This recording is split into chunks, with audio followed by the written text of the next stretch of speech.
Assalamu alaikum class 7th. Hope you all are fine. I'm your English teacher Sitra and we are doing chapter number 23, mood.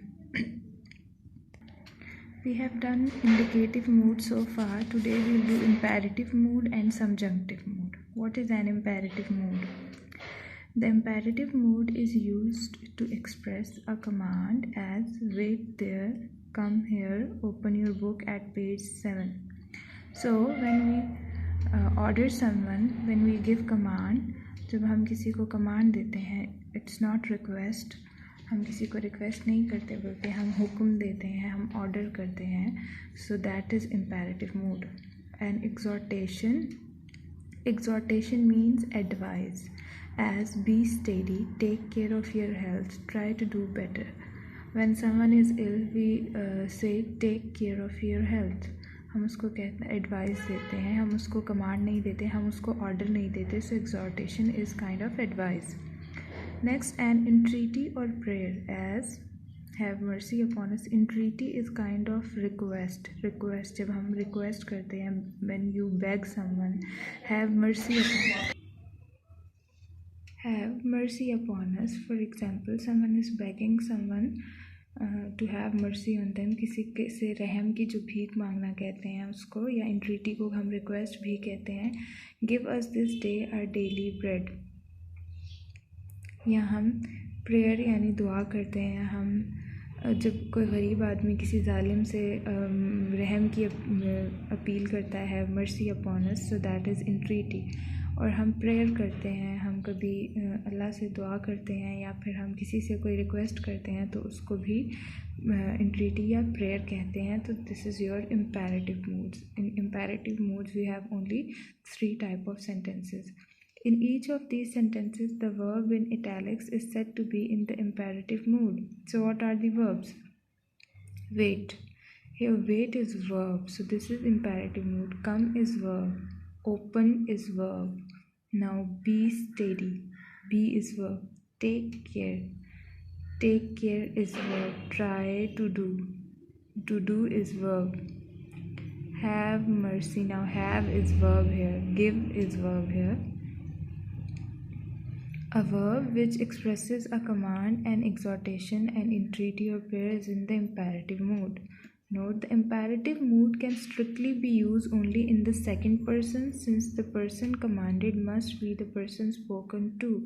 Yes, so the imperative mood is strictly used for the second person. Who is second person?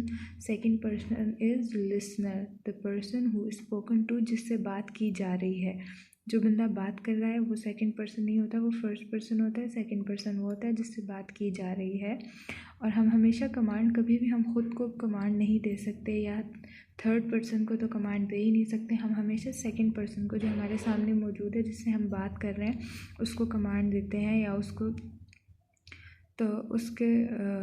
उसको command देते हैं. तो हम उसको हमेशा second person के लिए ही use करते हैं. But in the first and third persons alike sense is expressed by the use of auxiliary verb late.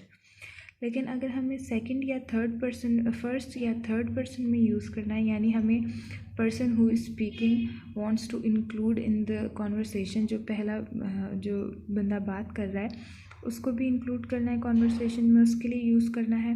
या third person, for example there are more than 2 persons, more than 3 persons may be, तो उन सब को include करना है. तो we use auxiliary verb let. Let me go. This is for first person. Now the person who is speaking. Let us go now. First person and third person are included. क्योंकि जिससे बात की जा रही है वो तो सेकंड पर्सन है. अब फर्स्ट और third included. Let him go. Now him is third person. First person is talking about him. Let them go. Now this is also third person plural pronoun. The subject of a verb in the imperative mood is usually omitted. Yes, subject you. We do not say you be steady, you wait there. You is omitted. You हमेशा नहीं use होता. Subject हमेशा नहीं use होता imperative mood में. So now we'll do subjunctive mood. The following are the forms of the subjunctive. Present subjunctive and past subjunctive. Subjective mood वो वाला mood होता है जिसमें हम डायरेक्टली किसी को हम एड्रेस नहीं कर रहे होते, ना इम्पेरेटिव मूड होता है, ना इसमें हम कमांड देते हैं, ना एडवाइस करते हैं, ना प्रेयर होती है, ना स्ट्रेट स्टेटमेंट होती है और ना ही क्वेश्चन होता है। और ये आजकल की इंग्लिश में एग्जिस्ट ही नहीं करता। It's scarcely exist, it's hardly exist. Present subjective, present जिस तरह हम प्रेजेंट में बात करते हैं, I be, we be, you be, he be, they be, और ये बी, वर्ब बी क्या होता है? होना। आई बी, मैं हूँ। पास्ट में आई वर, वी वर, यू वर, ही वर, दे वर। और अदर वर्ब्स में हमेशा प्रेजेंट में first form of the verb लगती है और पास्ट में second form of the verb. तो this is the form of subjective mood. The subjective mood scarcely exist in present day English, especially verb B.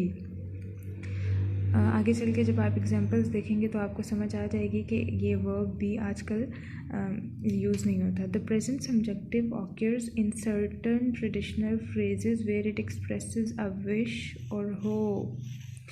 जहाँ पे एक कोई विश या होप एग्जिस्ट होती है, और ट्रेडिशनल फ्रेजेस मतलब जो फ्रेजेस शुरू से ही इंग्लिश में चलते आ रहे हैं, सिर्फ उनमें ही जो है ये एक्सप्रेस होता है। और हमेशा ये विश के लिए, किसी ख्वाहिश करने के लिए या उम्मीद जाहिर करने के लिए। God bless you, God save the king, now this is hope, this is wish, heaven help us. इसका मतलब होता है कि खुदा हमारी मदद करे, यानी अल्लाह की तरफ से कोई मदद हमारी तरफ आए। तो ये सारी होप्स हैं, विशेस हैं, जो कि होप है कि कुछ अगर इस तरह हो जाए, उम्मीद है तो अच्छा होगा। Number 2, informal English in a noun clause dependent on a verb expressing desire, intention, resolution, etc. So what is a noun clause? This is noun in the sentence Mr. Gupta, and this is your noun clause. In a noun clause dependent on a verb expressing desire. अब ये verb है, क्या verb है? be verb यहाँ पे use हुआ है, जो हमने पहले be verb की फॉर्म्स देखी। तो ये डिपेंड करता है be verb पे। जब हम कोई डिज़ायर, कोई ख्वाहिश एक्सप्रेस करते हैं, कोई इंटेंशन यानी इरादा, और कोई रेजोल्यूशन यानी कोई वादा, या हमने अपकमिंग टाइम में कुछ करना है, हम कोई प्रॉमिस करते हैं। As I move that mister Gupta be appointed chairman, now this is desire, this is desire. जब हम किसी के लिए, this is not used occasionally, हम इसको बहुत ही कम ऐसे होता है कि हम इसको यूज़ करते हैं। This is used occasionally, not regularly. हम रेगुलरली यूज़ नहीं करते। आई move that mister Gupta be appointed chairman, verb भी हम लोगों ने किया। मिस्टर गुप्ता हमेशा नाउन के बाद ही भी आएगा, नाउन क्लॉज के बाद। यानी I desire, it is my desire, जैसे ये उसकी ख्वाहिश है, that mister Gupta be appointed chairman, कि वो चेयरमैन अपॉइंट हों। Now next is, it is suggested that a ring road be built to relieve the congestion. Suggestion के लिए, desire के लिए, intention के लिए, resolution के लिए। Now it is suggested that a ring road be built हो, ये suggest किया गया है। We recommended that the subscription be increased on 10 rupees. Recommendation, ये recommend किया है, that subscription be, now be is after noun clause, increase to 10 rupees. In the past, subjective is used after the verb wish to indicate a situation which is unreal or contrary to fact, as I wish I knew his name. Unreal situation के लिए, जो कि जैसे हम कोई desire express करते हैं कि आई विश काश ऐसा हो जाता, काश ये होता, काश मैं ये बात जानता। सो अनरियल इस तरह है कि look at the example, I wish I knew his name. That means कि जो स्पीकर है वो उसका नेम नहीं जानता। I am sorry, I don't know his name. इसका मतलब ये है, डायरेक्ट अगर हम कोई स्टेटमेंट दें तो इसका मतलब, जब हम कह रहे हैं I do not know his name, लेकिन I wish I knew his name, काश मैं उसका नाम जानता। आई विश के बाद आई विश के बाद हमेशा सब्जेक्ट यानी जो आई है फर्स्ट पर्सन स्पीकिंग, तो फर्स्ट पर्सन सब्जेक्ट आपका फर्स्ट पर्सन प्रोनाउन ही आएगा। और उसके बाद हमेशा second form of the verb होती है इसमें। जब भी हम कोई इंडिकेट करते हैं पास्ट की अनरियल सिचुएशन को तो उसमें this is called conditional sentence, तो उसमें second form of the verb ही आती है। आई wish I were a millionaire, जैसे कि बी फॉर्म ऑफ यानी मैं होता। आई विश आई बी यानी मैं होता। आई वर, हमेशा आई वर अ मिलियनर, हमेशा वर यूज़ करेंगे अगर हम कहते हैं काश मैं एक मिलियनर होता। She wishes the car belong to you.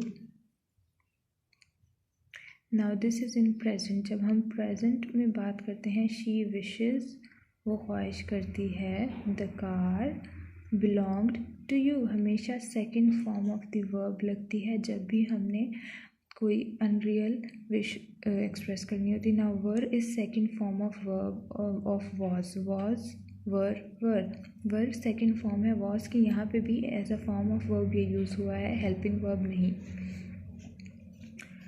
Now after if to express improbability or unreality in the present, as if I were you I should not do that but I am not you and never can be. After if अगर के बाद to express improbability or unreality, present